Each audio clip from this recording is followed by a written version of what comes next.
When you debate Qadyaniya, Mirzaiya, Ghulamiyya, when you debate them, ask them for the definition of a Nabi.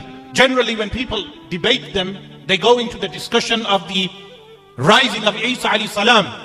That is irrelevant to the discussion. Ask them for a proper definition of a Nabi. The only people who will be able to give you an exact definition of a Nabi are the Ahl Sunnati wal Jama'ah. That a Nabi, despite being a human, a Nabi has certain characteristics which common human beings do not have. Like narrated in the Sahih of Imam al-Bukhari, that even if you just stick to the Quran and Bukhari alone, you will be able to demonstrate that prophets are not common human beings like us. Like as narrated in the Sahih of Imam al-Bukhari, that one of the Sahabiyat, the foster sister of Rasulullah sallallahu alaihi wasallam, she would collect the sweat of Rasulullah sallallahu alaihi wasallam when he was perspiring during his midday sleep. And when she was questioned, why do you do this? She says, we add the sweat to the fragrance, to perfume, and it increases the fragrance of the perfume. These are characteristics found in Anbiya alayhimus salam. So in that sense, we cannot think of any Nabi of Allah as being a common human being.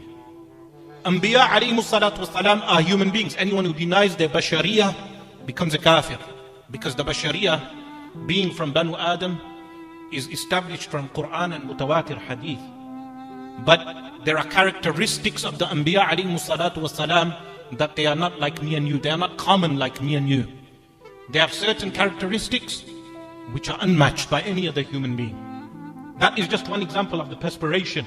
And this is why some of the Christians, they attempted to imitate Sayyiduna Isa alayhi salam by becoming monks, avoiding bathing, going into the wilderness. What happens to them? They smell. They do not realize that Isa alayhi salam, when he would go into the wilderness for days on end, he would not smell because he is a Nabi. And Allah subhanahu wa ta'ala creates the Anbiya alayhimus salatu wasalam, that all the books of Aqidah, they mention that prophets cannot have traits which are repulsive. Prophets alayhimus salam, by definition, do not have traits which become repulsive. This is why the narrations regarding Sayyiduna Ayyub alayhi salam, that he had illnesses which were repulsive, all of those are Israeliyat. They are not authentic, they are not from Muslim sources. He had illnesses, but they are not repulsive illnesses. They do not have smells or deformity in the skin, not blemishes. They do not have this. Anbiya alayhimus salatu wasalam.